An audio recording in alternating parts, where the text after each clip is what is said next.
Hi everyone, welcome to National Excellence Academy, and today we'll be discussing about a Jan current affairs of 2023, and this is our part 3 of our lecture series. And myself Harendra Gowda, and I am a educator for different competitive exams. Yes, is it clear? Okay, we'll continue.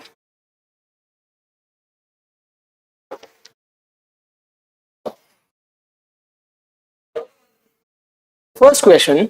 Recently, a tactical ballistic missile, Prithvi 2, was successfully test launched.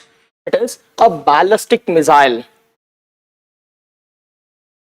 Okay, it is a ballistic missile. Prithvi 2 was successfully test launched from Chandipur. Chandipur is located in, comment in our YouTube. Okay, Chandipur is located in, first question, off the coast of Orissa. Okay, okay, it is also called as Abdul Kalam Island. Okay, Abdul Kalam Island. Okay, what is its maximum range? Is it 250? Is it 450, 350, or 550 kilometers? What is the answer for this?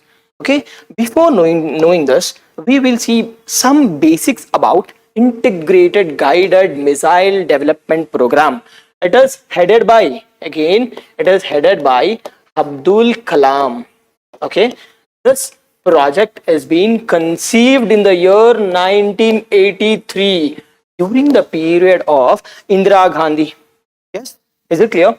Yes, it is conceived during 1983 during Indira Gandhi period. Okay, it is headed by APJ Abdul Kalam. It has 5 different projects. First and foremost thing is Prithvi, and you can remember it as EATNA. Yes, first is Prithvi.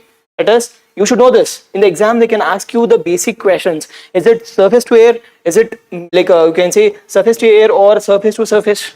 The first and foremost thing is the Prithvi missile. Prithvi missile, it is a short range. What is short range? It is less than 500 kilometers. Firstly. And second thing is, what is ballistic missile? What's the difference between ballistic and cruise missile? Ballistic missile is nothing but it takes a parabolic shape.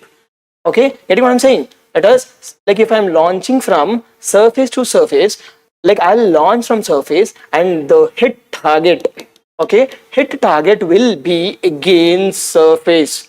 Hit target will be against surface and it will take a parabolic shape. This is called as ballistic. And what is cruise missile? Cruise missile, it will reach a target parallel to a ground. Parallel to the ground. See, this is most important, I can say. In the exam, they can confuse you by giving, okay, it is, you can say it is ballistic missile. They can give you by saying it is a cruise missile. Okay, it is first and foremost thing is it's a short range surface to surface missile and a ballistic missile. Firstly, it is about Prithvi. And second thing is it is Agni series. Okay, in our partner, the second, like you can say, the project is it is Agni series. Agni series, it is an intermediate. Okay, okay, it is intermediate. It is more than 500 kilometers.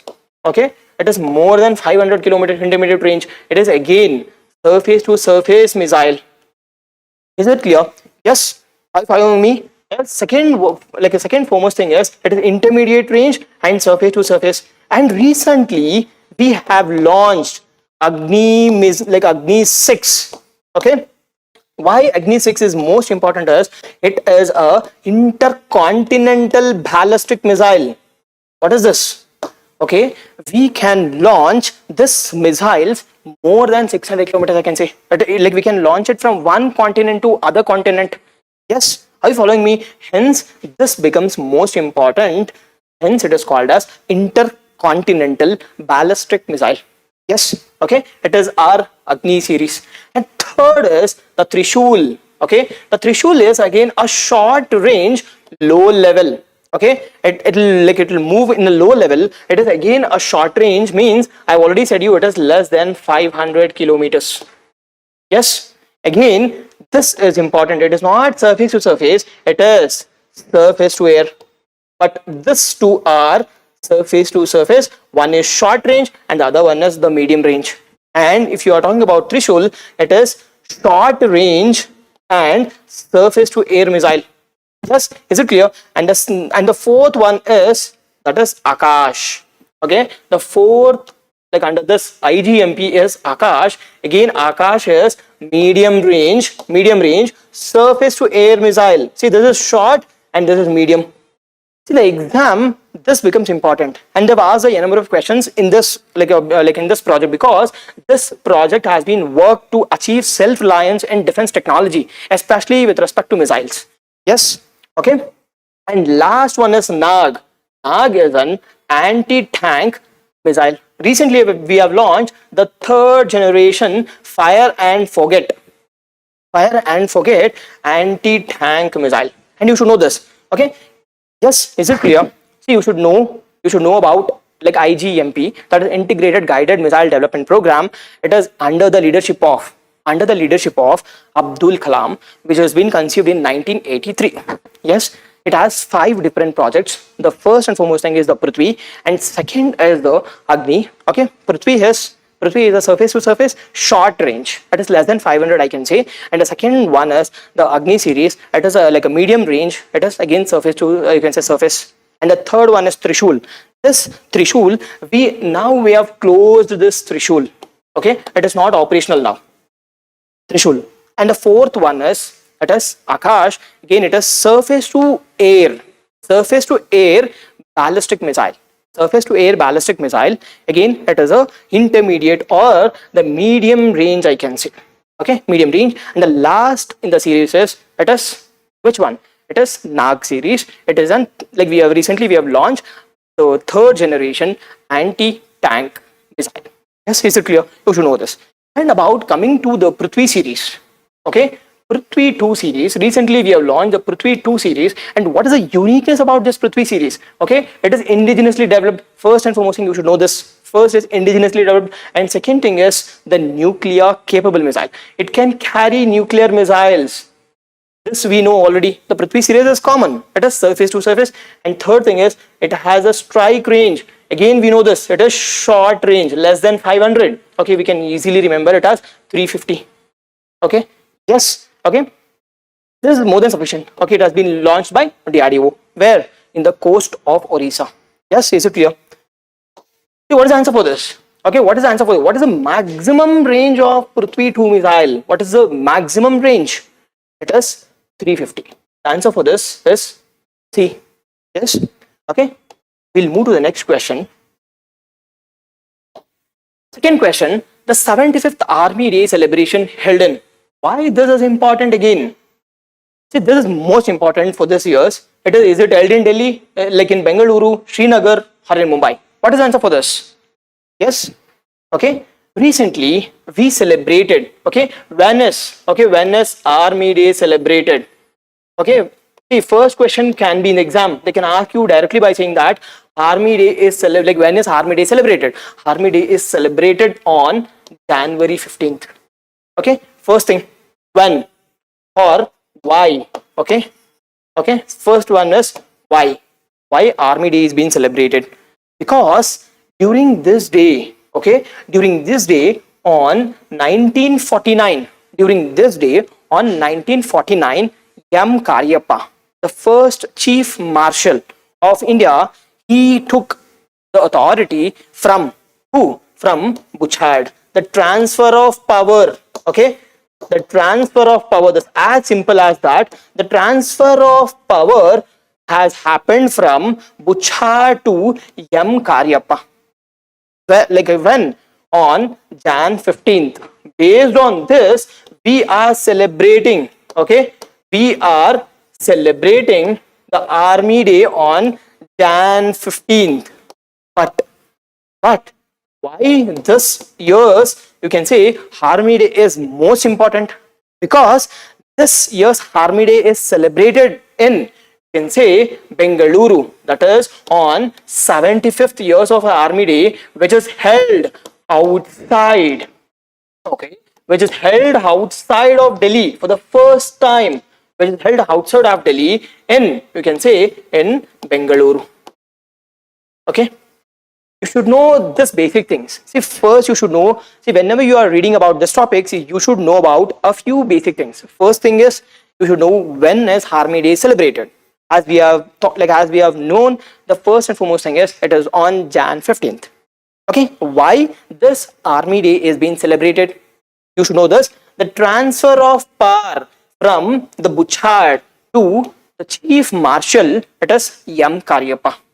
Yes, and third thing is where where did this year's, you can say, the Army Day is being celebrated. It is celebrated outside of Delhi. This is for the first time we have celebrated Army Day outside of our Delhi.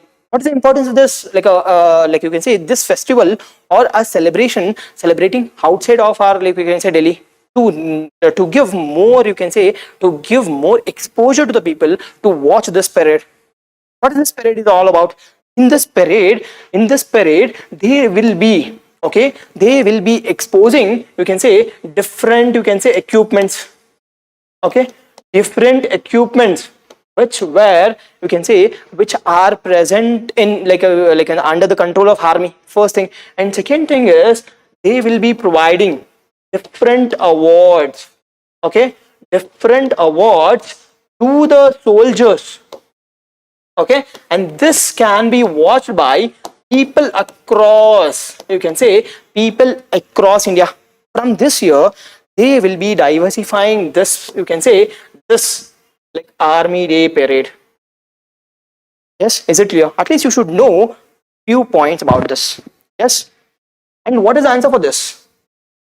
What is the answer for this question? The 75th Army Day is celebrated in, is it Delhi? Is it Bengaluru? Is it Srinagar? Mumbai? What is the answer for this? The answer for this is Bengaluru. Till now, I can say till 74th, which was completely held in Delhi, near to Delhi Cantonment Station. Okay, held on Delhi Cantonment Station. Okay, now for the first time they have celebrated in Bengaluru. Yes, and so for this becomes, it is Bengaluru. Yes, is it clear? Third question, it is on military exercises. So if you see any competitive exams, okay, if you see any competitive exams, you can see at least a question on different exercises between different countries. Okay, especially between India and different major economies. I can easily say that it is the closest nations of India. Yes, let's see this question. Let's see how many of them can answer this question with ease. Yes, Veer Guardian 2023, which was held on January, it is a military exercise, will be held between India and which country? India and which country? What is the answer for this? Yes, what is the answer for this? Is it USA, Japan, France, China? What is the answer for this? Okay, before knowing to this, let's see about few basics about the military exercises. Okay, Veer Guardian. See, recently India and Japan, okay, India and Japan conducted a joint military exercise that is called as a Veer Guardian 2023. Getting what I'm saying? See, in the examination, they can directly ask us saying that, okay, Veer Guardian 2023 recently held, okay, between which two countries? They can give you options saying that, okay, it is between India and Japan, India and US, India and Israel, or India or Russia. It can be any, you can say, any nations. You need to be in a position to say that, okay, you need to be in a position to say that, okay, it is between India and Japan. And you should also remember, okay, you should also remember few points about USA. At least you should know 2 or 3 exercises between India and USA. What is the 2 or 3 exercises? It is Yudh Abhyas. Okay, Yudh Abhyas. Okay, Yudh Abhyas, and second one is, okay, what is see, first and foremost thing is it is Yudh Abhyas, and the second one is it is Vajra Prahar.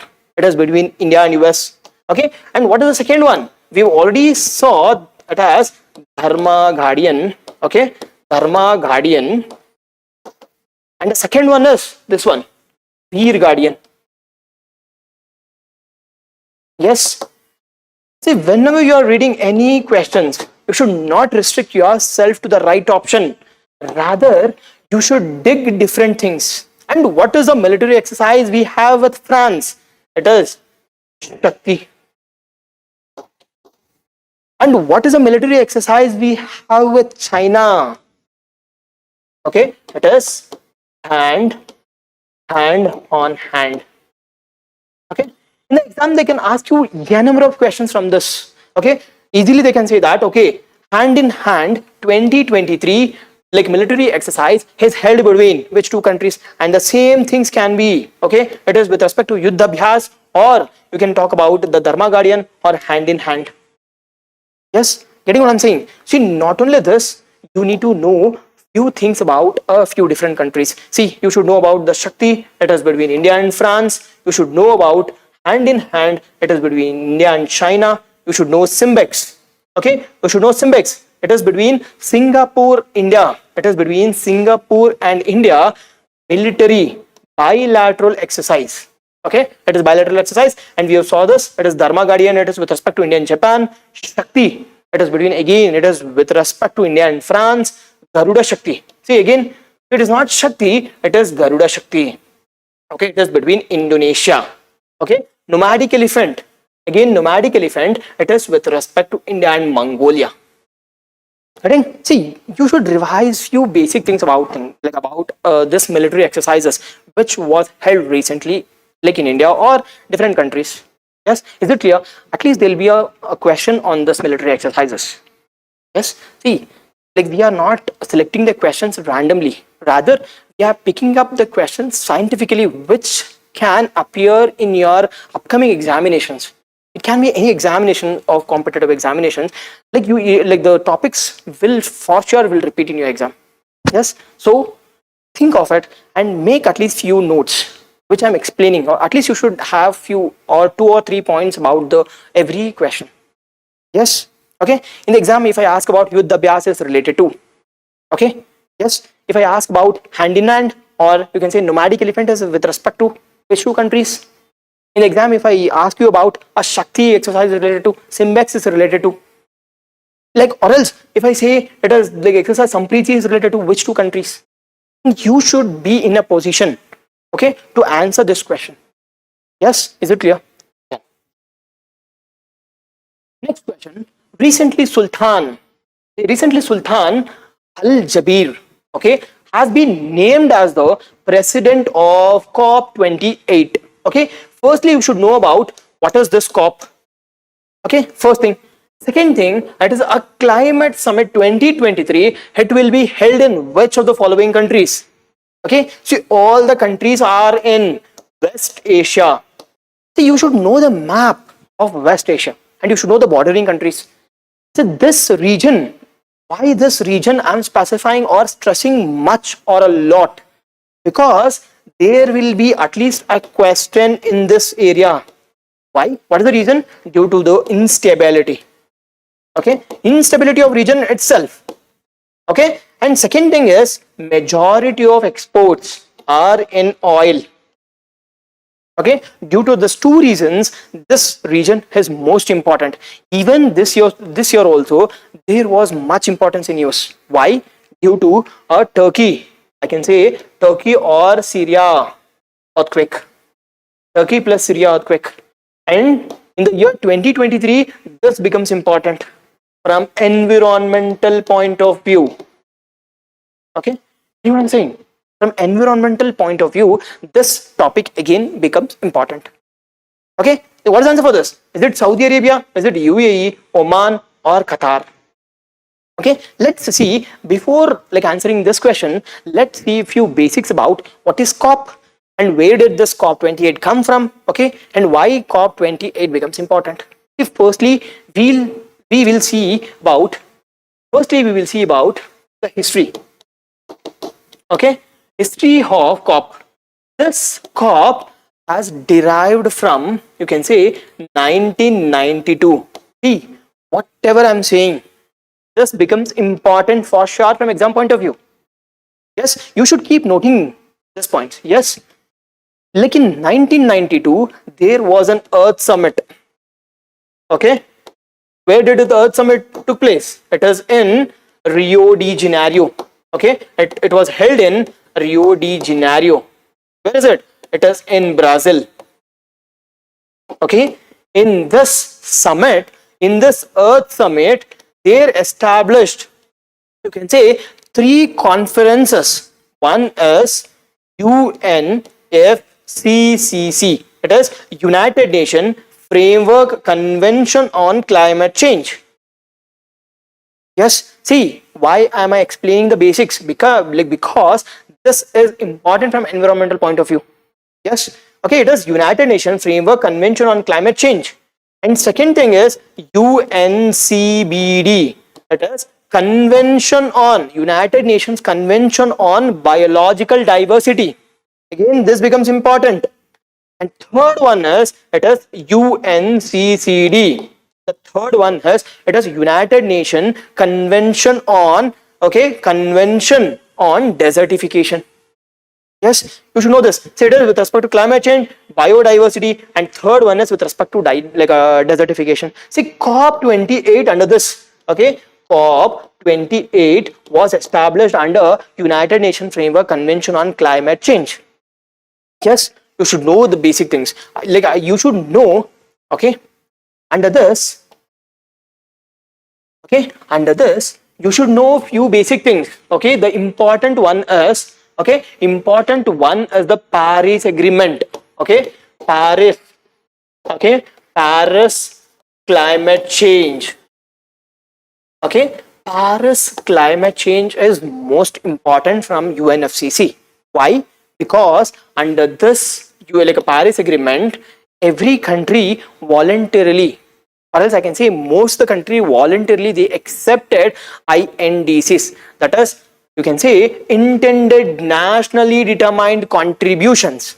Yes, or else I can say the most of the countries have, you can say, accepted the nationally determined contributions. The same was done by India also. What does India do?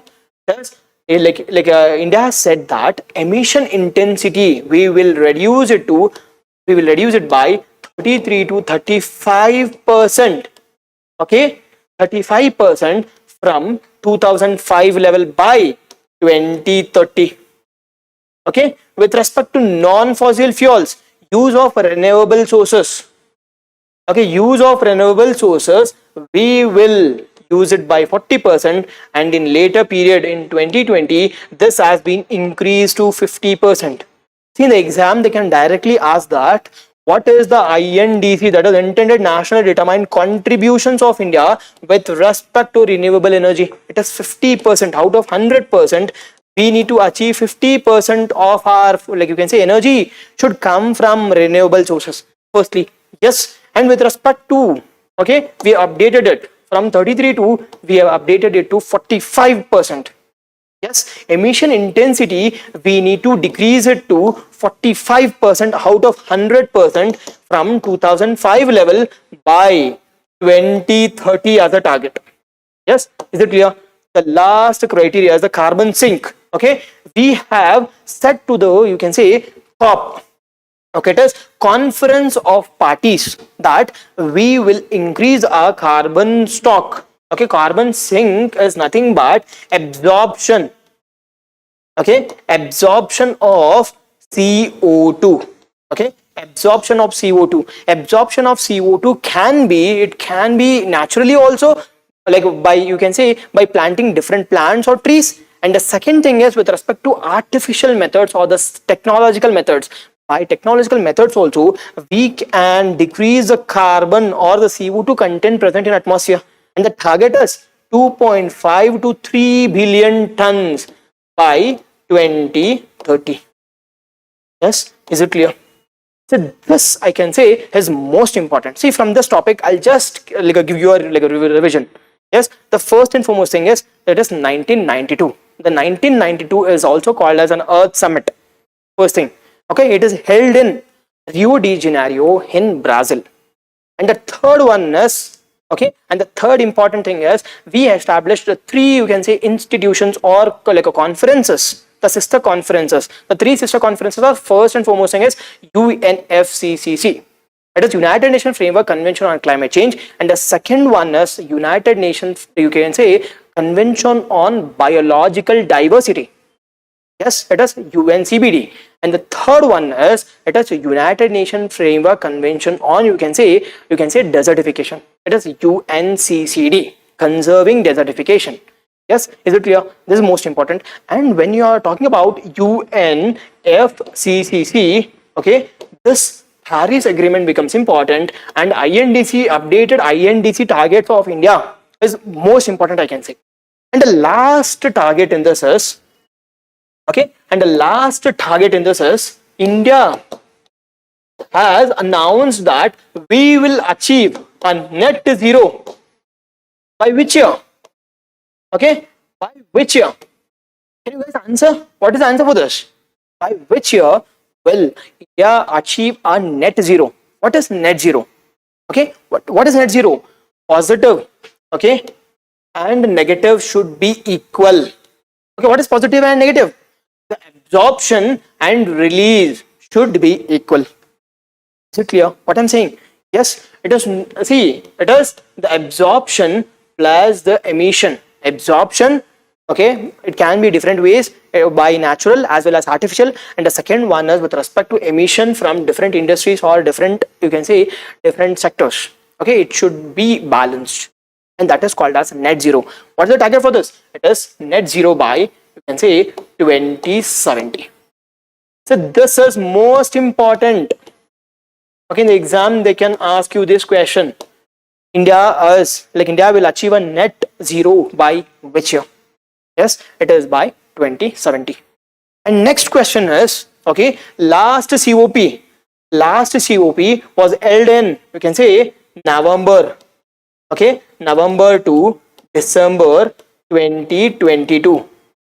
Where was it? It is in Sharm el Sheikh. It is in Egypt, 2022. Okay, there can be a question in the match the following, like at least in the match the following, they can ask you by saying that, okay, Sharon, like a last COP 27 was held in. Okay, they can like mismatch this question. They can give you UAE and like 28 can be like a held in. Okay, COP 28 like will be held in UAE. That is United.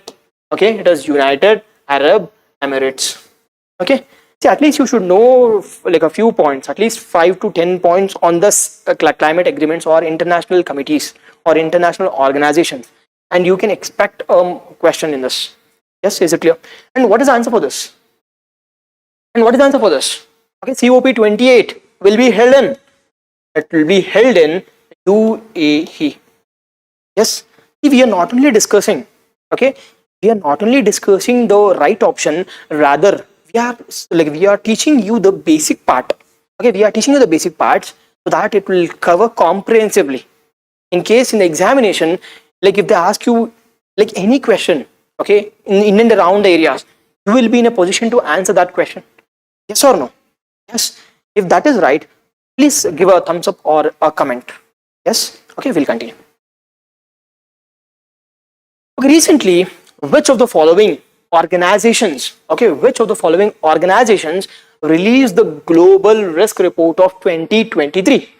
See, like if you are observing keenly, I will be taking up, okay, at least a question in every part. Okay, I'll be taking a question every part with respect to reports. Okay, the major report, you can expect a question from it. Such questions I'll be picking up and I'll be discussing it. Not only the right option, rather in and around areas. Yes. Okay. Global risk report is released by, is it World Bank? Is it like IMF? Okay, it is International Monetary Fund. Is it World Economic Forum, or say WTO or World Trade Organization? And what is the answer for this? Okay. Before knowing to this, we will see a different important, you can say, reports which are most important and is like was in news recently. Yes, the first and foremost thing is the Financial Stability Report and Economic Outlook Report. Both the reports are released by, it is by IMF. Yes, and the second important report is Ease of Doing Business Report. It has been released by World Bank. And third important one is with respect to global gender gap, and the second one is the global risk report.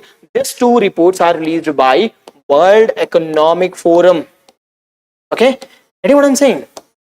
Okay, see, you should remember the reports and the organizations.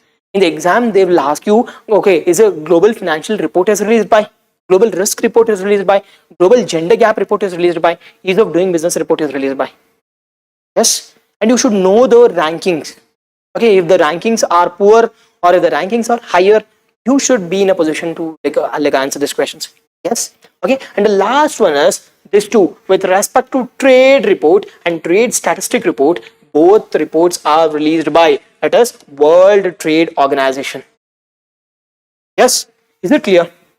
Okay, see, you should know basic things about this. Okay, IMF and World Bank has been established in 1945. Okay, in 1945 under the Bretton Woods. Okay, under the Bretton Woods. Okay, under the Bretton Woods Agreement. Yes or no? Okay, these two organizations, okay, IMF and World Bank, has been established as a, you can say, as a Bretton Woods Agreement in New York. In New York in 1945. Yes, and the second most important thing is the World Economic Forum. And the second thing is the World Economic Forum. What is this organization? It is not a UN body. In the exam, they can confuse you. It is not a UN body. It is an NGO. Okay, which is located in, okay, which is located in Switzerland. Okay, which is located in Switzerland. This, with this, you can say, organization is most important because it brings government, it brings the government, the people, the business, society. Okay, it brings together this three stakeholders, okay, in a place called as Davos every year. Okay, they can ask you the simple question saying that Davos man is related to which of the organization? The answer will be again World Economic Forum. Yes, is it clear? And they can ask you, okay, which of the following is a, you can say, UN body? You need to be positioned saying that, okay, a World Economic Forum is not a UN body, rather it is an NGO. Yes, is it clear? And the last one is World Trade Organization. So this World Trade Organization was established on 1st Jan 1995. Okay, by replacing what? By replacing GATT, General Agreement on Trade and Tariff. See, there can be a number of questions. They can ask you by saying that, okay, Bretton Woods twins is related to which of the following? It is World Bank and IMF. And the second thing will be World Bank and IMF was established on, say, 1945 in New York. And the next question can be with respect to World Economic Forum, which of the following is a UN, you can say, NGO body, which brings together different stakeholders like government, private people, and people at large. It will be again World Economic Forum. And the last one can be, which is the organization which was established in 1995, okay, which deals with, you can say, a trade related aspect. Okay, trade related aspect is World Economic, a World Trade Organization. But what is the answer for this? Risk report is related to, okay, World Economic, you can say, Forum. We already discussed about this here. Okay, global risk report. Yes. Okay, we'll move to next question. Recently, which of the following, you can say, flowering plants, okay, which of the following flowering plants has been listed under Schedule 3? Okay, first and foremost thing is, whenever there is a key term which you don't know, you should search. Okay, if I am saying Schedule 3, what is Schedule 3? You should know the Schedule 3, okay, of Wildlife Protection Act of 1972. The options read it as bougainvillea, hibiscus, rosa sinensis, and Neelakurinji, or we can say Strobilanthes kunthiana, and the last one is Puobauchiana. Yes, what is the answer for this? Okay, which of the following flowering plants has been listed as Schedule 3? Firstly, what is the Schedule 3? What is the Schedule 3? See, under Wildlife Protection Act, under this Wildlife Protection Act, which was brought in 1972, during the period of Indira Gandhi. See, again, there can be a question saying that this 1972 is, you can say, was brought during the period of Indira Gandhi. This act deals with conservation of plants and animals. Not only like animals, it also conserves plants at large. This plant has been, which plant has been declared under Schedule 3? What is this schedules? Like under 1972, we have 6 schedules. Okay, you know what I'm saying? See, under, you can say, like 1972, we have 6 schedules. Okay, we have 6 schedules. Why this 6 schedules becomes important? Okay, why this 6 schedules becomes important? Okay, we have 6 schedules in 3rd, 4th, 5th, and the last one is 6th. See, like in every competitive examinations, at least there will be one question with respect to Wildlife Protection Act of 1972. What does 1 to 4 specify? 1 to 4 specify that a protection, okay, protection plus absolute, you can say, absolute punishment. But has the species, okay, has the species put under 1 to 4, the punishment as well as the protection will decrease. This simply means the first schedule will have higher protection and higher punishment, whereas schedule 4 will have lower protection and lower punishment. Is it clear? So 1 to 4 talks about, okay, 1 to 4 talks about the protection part as well as the punishment part, and the 5th one is related to, you can say, vermin. What is this vermin? Okay, in case if the plants or animals, if it is in danger to any, you can say, human beings, then that animals can be killed. What does it mean? It can be killed under the permission of, you can say, Chief Wildlife Warden of the state. Yes, is it clear? See, we can declare any species with the permission of Chief Wildlife Warden as a vermin. Okay, then this can be killed. And what is Schedule 6? Schedule 6 is related to management of, okay, management of exotic, or we can say imported plants. Yes, you know what I'm saying? It is related to exotic, or what is exotic? It is outside or the foreign plants. We need to manage the exotic or the foreign plants, okay, before going to plantation. Yes, is it clear? You should know the schedules. One is absolute protection and absolute, you can say, punishment. Here, tigers, lion, cheetahs has been placed. Whereas Schedule 3, see, this plant has been placed under Schedule 3. And what is the reason? Which plant? Okay, let's see about the basic points about the particular plant or a species. Okay, the plant is Neela Kurinji. Okay, Neela Kurinji, what is its scientific name? It is Strobilanthes kunthiana. Strobilanthes kunthiana. See, first you should know about the scientific name. In the exam, they can give you the scientific name without mentioning the Neela Kurinji. Yes, are you following me? Okay, they can ask you by saying that, okay, scientific name of Neela Kurinji. And second thing will be, you can say, the habitat. Where has it grown? It is grown both in, you can say, Western Ghats plus a few parts. Okay, not all parts, few parts of Eastern Ghats.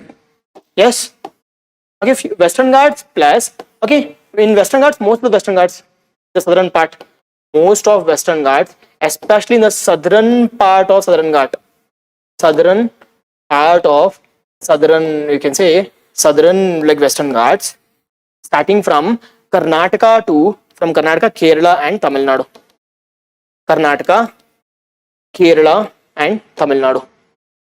See, why Nilagiri is like, why we call it as Nilagiri? Because Neela means blue. This blue is being given like for Nilagiris. Okay, Nilagiri, the blue color is being given by this Neela, that is Neela Kurinji. Hence we call it as a blue mountains. Yes, is it clear? See, at least you should know a few basic things. See, you should know a few basic things about Neela Kurinji. See, the scientific name of Neela Kurinji is Strobilanthes, you can say, kunthiana. And second most important thing is it blooms once in 12 years. This is most important, I can say. Third important thing is habitat. You can say like where is it present? It is present in high altitude regions. Okay, high altitude regions of 1300 to 2400 meters. Yes, third thing. And the fourth important thing is why, okay, or why we call it as Nilgiris, okay, or Blue Mountains. This Blue Mountains is being given, or you can say this Blue Mountains is given by this Neelakurinji, the mountains. Yes, is it clear? And the next important thing becomes is why now government has put this plant under Schedule 3. Okay, what is the reason why a government of India, okay, government of India have put this plant under Schedule 3 of Wildlife Protection Act of 1972? Why? Because this species, okay, this species is like experiencing different threats. What are the different threats? Yes, I can say. What are the different threats? It is habitat exploitation. Okay, remember the mnemonic. It is hippo. It is habitat exploitation. Okay, in a different period, like you can say different geographies, it is experiencing habitat exploitation or habitat destruction from the, you can say, like human beings firstly, and secondly it is inclusion of invasive alien species. Secondly, what is it? Entry of foreign plants entering the particular geography. Secondly, and third important thing is population explosion. Okay, population explosion and migration to, like you can say, migration or moving to tourist places into this regions, and they are plucking, okay, plucking the plants, okay, plucking the plants, that is leading to, you can say, decreased, you can say, or extinction. And next one will be, okay, it is pollution. Yes, is it like a, yes, are you following me? Okay, the fourth one is the pollution, and the last one will be, you can say, overgrazing. Okay, due to this, the government has declared this plant under Schedule 3 of Wildlife Protection Act of 1972. So you should remember this hippo. It is habitat destruction, invasive alien species, entry of different foreign plants, population explosion. Yes, population explosion, and the fourth one will be pollution. Last one will be overgrazing. Due to this, okay, the Neelakurinjis are, like you can say, the facing different threats. Okay, hence government of India came up with a schedule for the protection and, you can say, conservation of Neelakurinji. Yes, okay. What is the answer for this? What is the answer for this? Recently, which of the following flowering plants has been listed under Schedule 3? Which plant? It is Neelakurinji. You should know the scientific name also, that this Kuntiana. Yes, there's a species name and there's a genus name. Species and genus name. Yes, okay. Setu Samudram project. Next question. Setu Samudram project. Important. Recently seen in news is a proposed shipping canal project to connect the Gulf of Munnar or Gulf of Mannar with which of the following? Is it Gulf of Kambat? You should know this geography. Gulf of Kutch, again Andaman and Nicobar. So this we have already discussed in part 2. Okay, we have discussed this in detail in part 2. Okay, if you want to know this lectures, we have created a playlist. Okay, we have created a playlist with respect to current affairs 2023. These current affairs parts are more effective and most expected questions we are picking up and we are discussing in detail. And in the examination, you will get at least 15 to 20 questions exactly from these topics. Yes, is it clear? Hence, you should consciously watch. You should make a separate notes on it, and you need to keep revising. That is the whole strategy about this course. Yes. Okay, you should know about this. Okay, where is it? Park Street. What is the answer for this? Let's see about the complete Setu Samudram project. Okay, firstly you should know about, see, the existing route to, you can say, western part or the western coast.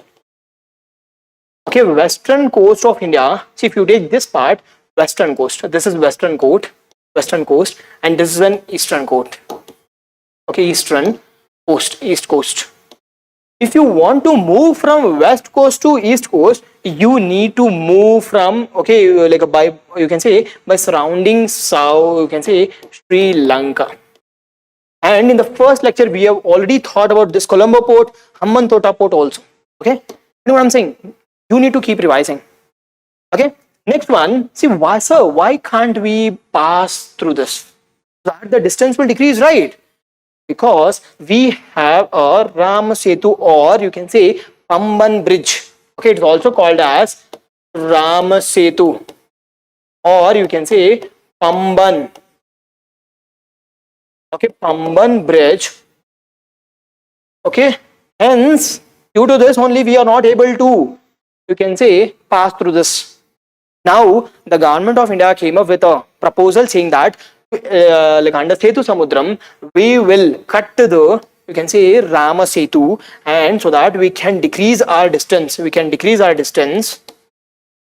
plus the cost, so that the traveling time will decrease, our exports becomes productive. Okay, our exports becomes productive. Is it clear? Okay, due to this only the government of India is proposing a channel via this Ram Setu or the Pamban bridge to decrease the distance. It connects Gulf of Mannar with Park Strait. You should know this Pamban island is also nearer to this Rameshwaram, you can say Jaffna. In the exam they can ask you, okay, Jaffna is located in north or south. Okay, in the exam they can ask you by saying that, okay, Jaffna, it separates Rameshwaram with Jaffna, the Park Strait. Yes. What is the answer for this? What is the answer for this? Okay, the answer for this is the Park Strait. Rama Setu, or you can say Pamban bridge, you can say divides Pamban bridge, or you can say Rama Setu. Why Rama? See, there is a controversy. Why the government is not able to go, like, why the government is not able to implement this project? Why government is not able to implement the project? Because in India we think it as, okay, we take this is being constructed by Rama. Okay, we believe based on the faith. We believe based on the faith. Hence, even in like India as well as in Sri Lanka, this is against. Okay, like the people of Sri Lanka as well as India, they are against this project. Okay, now this is under the, you can say, Supreme Court. Okay, after Supreme Court decides, this project will be taken. Okay, now is it under sub judice? What is it? Just under the authority of judiciary. Let judiciary decide, and then we need to abide to that provisions. Yes. Okay. And in the last class we talked about the like Andaman Nicobar Island. What is the different channel? I'll just give you a few blueprint. You need to answer in our comment. Okay. Yes. What is the channel which separates Andaman with Nicobar? First question. And second question, which has a, you can say, which has a highland which has active volcano in, you can say, active volcano of India? Second question. And third question reads it as, you can say, highest peak of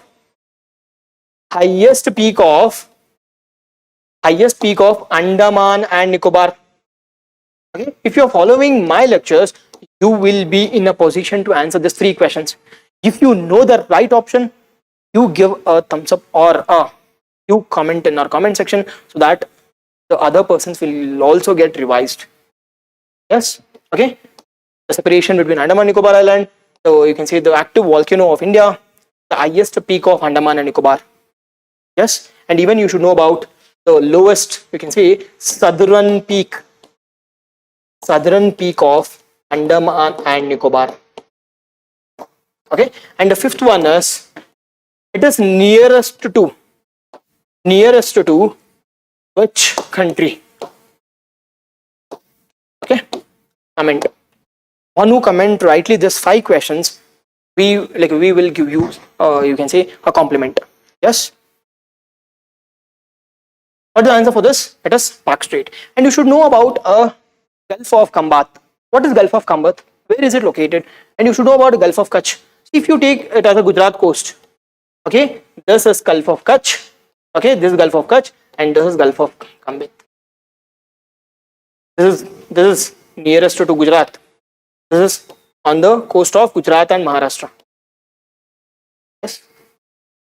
You should know the geography of a country, different gulf, different streams, different rivers, different mountains, highest peaks, the boundaries, the surrounding states. Yes. Next question. Recently, Vice President Jagdeep Dhankar. It is from Constitution or Polity section. It's an easier one, but you should be more cautious while answering. Recently, Vice President Jagdeep Dhankar criticized the Supreme Court of the doctrine of basic structure. Doctrine of basic structure doctrine is related to which of the following? Which of the following cases? Is it related to like Indira Sawhney case? Is it related to K.S. Puttaswamy case, Keshwananda Bharati case, or Shreya Shingal case? Okay, what is the answer for this? Okay. Before going to this, we will see some basics about the basic structure doctrine. See, basic structure doctrine has been derived under the Keshwananda Bharati case of, you can say, 1973. What does basic structure doctrine mean? Okay, basic structure doctrine means, okay, Parliament can't amend, okay, can't amend the basic principles, okay, of Constitution. Okay, is it mentioned in our Constitution? No, it is not mentioned in our Constitution. It is a judicial innovation. Okay, this basic structure is a judicial innovation which says that under Article 368 of our Indian Constitution, you can amend any of the part of our Constitution without disturbing the basic structure of our Constitution. This limits the power of Parliament. You know what I'm saying? See, this limits the power of Parliament. Hence, based on this only, recently the Vice President has criticized the judiciary, saying that the basic structure doctrine, it is not mentioned in our Constitution and it should be made null and void. And what is your option? Like, what is your answer for this? Give a comment. Yes. And what is the answer for related to it? It is Keshwananda Bharati case of 1973. Okay. Just to give you a brief, Article 368 is related to amending power of Parliament. Amending power of Parliament. A Parliament can amend any part of the provisions or any part of the Constitution without affecting the, okay, you can say without affecting the basic structure doctrine. And what is K.S. Puttaswamy case? K.S. Puttaswamy case came in 2017. It is related to right to privacy. Okay, right to privacy as a fundamental right under Article 21 of our Indian Constitution. Yes or no? Yes. Yes, Puttaswamy. What is Indira Sawhney case of 1992? Indira Sawhney case of 1992 is related to reservations. To be specific, in the judgment, Indira Sawhney judgment, it said that the reservation should not exceed 50%. Should not exceed 50%. And secondly, EWS quota, 10% EWS quota has been made null and void. Okay. In this context, you need to read 103rd Constitutional Amendment Act. What is it? What does this 103rd Constitutional Amendment Act is related to? Just comment. Okay, last one is Shreya Shingal case of 2015. In Shreya Shingal case, it upheld right to freedom of speech. Okay, right to freedom of speech under Article 19. Okay, under Article 19 and said IT Act of 2000 has been made null and void. Yes. See, you should at least know few principles about the judgment. If I ask you, like a Puttaswami judgment is related to, you should be in a position to say that, okay, it is a right to privacy as a fundamental right in Article 21. And if I ask you about Shreya Singhal case, you should be in a position to say that, okay, it has made like IT Act of 2000 null and void and gave more privacy to, you can say like a freedom of, you can say speech and expression at Article 19. Yes, getting what I'm saying? Don't think like I'm teaching you fast. You should know the concepts in a faster way. Then only your success will be like in a faster way. Yes. And if I ask you about Krishnandabat's case is related to, you can say, a basic structure doctrine which was came in 1973. Yes. Is it clear? Yes. Under article, you can say you should know that this is not a constitutional mandate, it is a judicial innovation. Okay, done. Next question. Recently, the Soul of a Steel Challenge. Okay, recently a Soul of a Steel Challenge, an initiative of Claw Global. Again, this organization becomes important. Claw Global was launched in which of the following states or union territories? Is it Sikkim, Uttarakhand, Ladakh, or Jammu and Kashmir? What is the answer for this? See, this has been in news like in the month of January. Yes, what's the answer for this? Before knowing to this, we will see more about the Soul of a Steel Challenge. What is this Soul of a Steel Challenge? Okay, so this initiative has launched by Claw Global with the support of Indian Army. Okay, this I can say is most important. I can say in the examination they can directly say that, okay, Soul of a Steel, like a Steel Challenge, is an initiative of, is it between Claw Global and Indian Navy? No. It is between Indian Air Force? No. It is between Indian Army.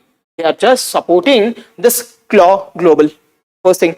And second thing, what is the objective of it? Objective of it is to test one's high, you can say, altitude endurance. So objective of this initiative is to test the high altitude endurance. Okay, like for example, see, mountaineering, swimming, swimming, you can say climbing the mountains, especially in Himalayas, okay, to face the different challenges. Okay. Finally, the objective of this mission is to balance our physical part, our mental part, and an emotional part. To balance this, first and foremost objective. And second most important objective is like in which age group they are selecting it. Under the age group of 18 to 30. Okay, under the age group of 18 to 30 years. To know this. Does it include only Indians? No, it includes both Indians as well as international teams in the examination. Yes, and the last one will be, it is for 3 months period. You need to stay in Himalayas and they will test your high altitude endurance. Yes. Whenever you are reading about a soul, like a Steel of a Soul Challenge, at least you should know 2 or 3 points. See, why am I stressing this point? See, at least you should know 2 to 3 points, the most important points. See, first will be who launched it. It is by Claw Global and supported by Indian Army. It is not by Navy or Air Force. It is by Indian Army. Where? In Uttarakhand. Okay, in Uttarakhand. Okay, in Uttarakhand. And second will be, what is the objective of this mission? To test high altitude endurance, or simply it is nothing but to balance our physical part and our mental part and the emotional part. Yes. And like, does it include only Indians or foreigners? It includes both Indians, the 12 teams of Indians and 6 teams in international ones. Yes. And next will be, what is the age group? What is the criteria of the qualification? The quality, like a criteria of the qualification is they need to be in the age bracket of 18 to 30 years. And this period, like this, you can say our training will be for them like for 3 months period. Yes, is it clear? Following? Done. What is the answer for this? What is the answer for this? The answer for this is Uttarakhand. Okay. See, after a single question, just take up a single paper, just revise it. Just revise. What are the important points I need to note down? And later on, keep revising this. Yes. Next question. Recently, which of the following districts has been declared as a first constitutional literate district in the country? What is the answer for this? Is it Coimbatore, Tamil Nadu, Puri, like Orissa, Nagpur, Maharashtra, Kollam, Kerala? What is the answer for this? Yes. Before knowing to this, let's see a few basics about a constitutional literate. What does constitutional literate mean? See, it is nothing but a particular district, a people in a district. Okay, people in a district, they are aware about a different provisions, different provisions of, you can say, Indian Constitution. They are aware. They know. If I say if I say about the articles related to fundamental rights, they will be aware. If I say about a preamble, yes. If I say about MLAs, their qualification, their criteria. If I say about President of India, who is the head of our constitution, yes, at least they'll know a few provisions about a constitution. Then only we can say that a district has achieved you can say constitutional literate district, and that district has been achieved by Kollam. Kollam is located in Kerala. Okay, and you should know about Kerala. Kerala, why Kerala? Kerala has an highest literacy, and now it has become the first constitutional literate in the country. Yes. What is the answer for this? It is, what is the answer for this? It is D, Kollam, Kerala. Yes. Next question. What is the name of the India's first national assessment regulator? Assessment regulator which has been recently notified by which of the organization? Is it UGC? Is it NCERT? Is it AI, AIIT, that is All India Institute of Technical Education? Yes, the D option is none of the above. And what is the answer for this? Okay, before knowing to this, let's see about few provisions about this. You can see like the national assessment. Okay, first national assessment regulator. First national assessment regulator is also called as PARAC. This PARAC is nothing but the performance assessment review, and you can say knowledge holistically. Yes, the first and foremost thing is you should know this, and this has been notified under NEP 2020. Okay, this PARAC is a first national regulator with respect to education aspect. This has been notified by Ministry of Education under New Education Policy of 2020, which was headed by Kasturi Rangan Committee. Okay, Kasturi Rangan Committee. You know this. Okay, and next important thing will be who is the regulator for this PARAC? It is by NCERT. Yes. You know what I'm saying?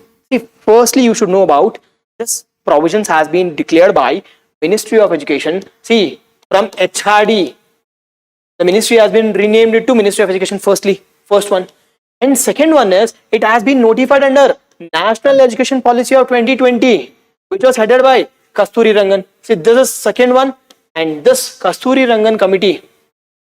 Okay, Kasturi Rangan, like based on the Kasturi Rangan Committee, the NEP project has been implemented.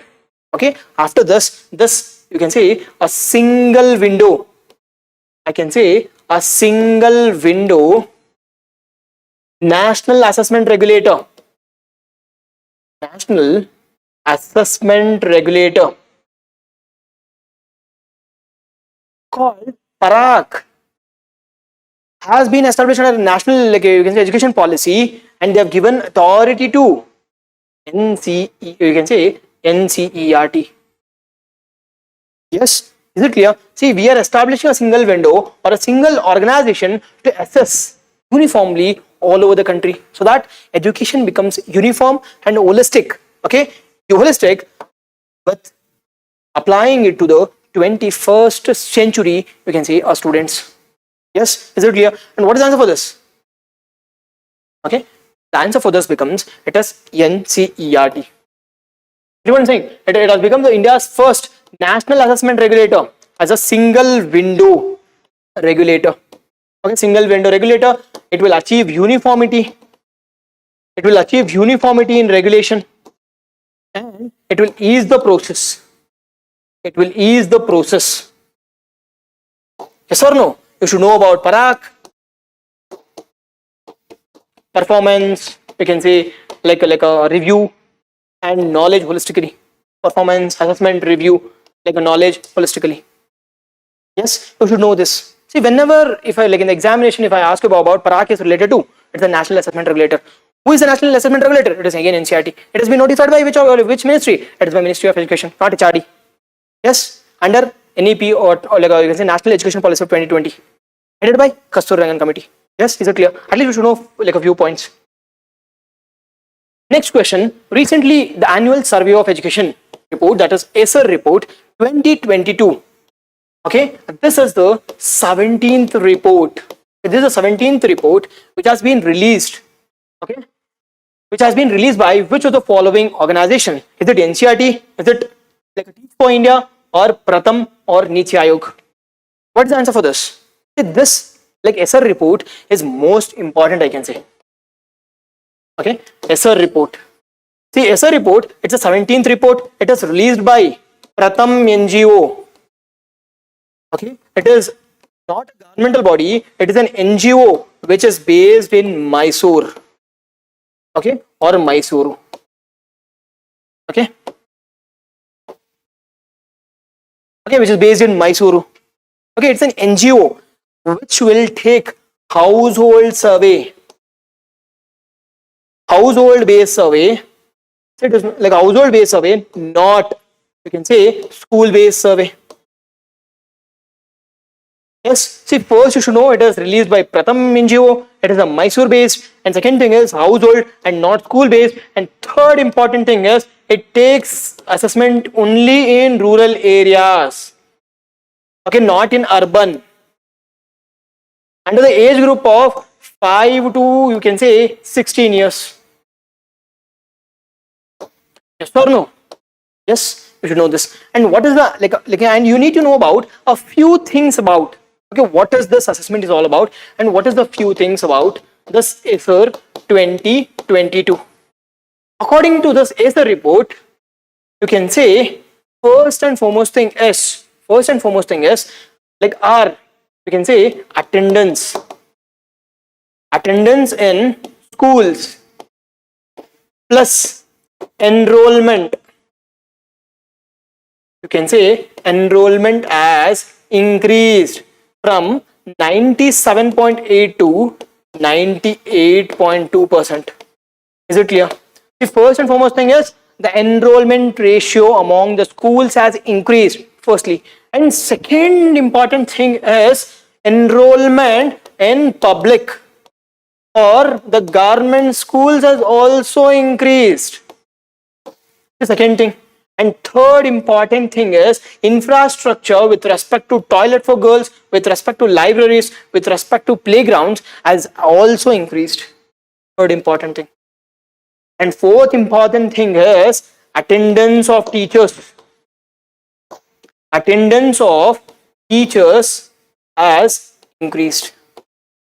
See, these are the positive things. The first and foremost thing is, I'll just give you a brief. The first important thing is enrollment in schools has increased, and second thing is enrollment in government schools has increased, and the third important thing is, you can say, infrastructure with respect to girl education, library facilities, toilets has actually increased, as well as the last one is attendance of the, you can say, the teachers has also increased. Then what is the negative part? Again, what is the negative? And negative of it is, you can say, quality of education. Okay, quality of education has declined. This is the most important, I can say, the quality of education has declined. How can you say that, sir? How can you say that? I can say that by saying that, okay, like a class 3 student, okay, class 3rd standard student, he is not able to read a 2nd standard textbook. Getting what I'm saying? So this shows our quality of education has actually declined. Though our attendance and enrollment has increased, the quality of education has like a decline. That is leading to increased tuitions. Yes, is it clear? And what is the answer for this? Annual survey, it is the 17th like ASR report. It is like released by NGO Pratham, okay, which takes on the basis of household based survey only in rural areas. Yes, it is released by NGO Pratham, which is based in Mysore. Yes. Next one, recently NHPC Limited has submitted the feasibility report for India's largest hydropower. See, India's largest hydropower, how many volt? 11 gigawatt. Okay. On, you can see the Upper Siang multi-purpose storage project, which is located in which place? Is it in Assam, Nagaland, Sikkim, or Arunachal Pradesh? And what is the answer for this? Okay, before going to this, let's see about few basics about this Upper Siang project. Okay, see, Upper Siang multi-purpose project, it has been conceived by NHPC. How many gigawatts? I already said it as 11 gigawatt project, okay, in the state of Arunachal Pradesh. But this, as we can say, this has been opposed. This has been opposed by China, opposed by Bangladesh, okay, opposed by environmentalists. Yes, and this is waiting to get an approval from NGT. Yes, okay, this is Upper Siang. It is a tributary which is located in Arunachal Pradesh. It is a tributary of Brahmaputra. You should know this, and you should know about Subanasri. You should know about Brahmaputra, Dibang, Lohit. Okay, you know what I'm saying? See, whenever you are reading a particular topic, you should be in a position to see the geography, see about a map, see about the basic concepts. See, in case if I ask you about Upper Siang is located in, the easier question is Arunachal Pradesh. To become India's largest hydroelectric project, what is the gigawatt? You need to be in a position to say that, okay, it is 11 gigawatts, sir. And third thing, important thing will be, okay, it is constructed on the tributary of which tributary? It is a tributary of Brahmaputra. And who are opposing it?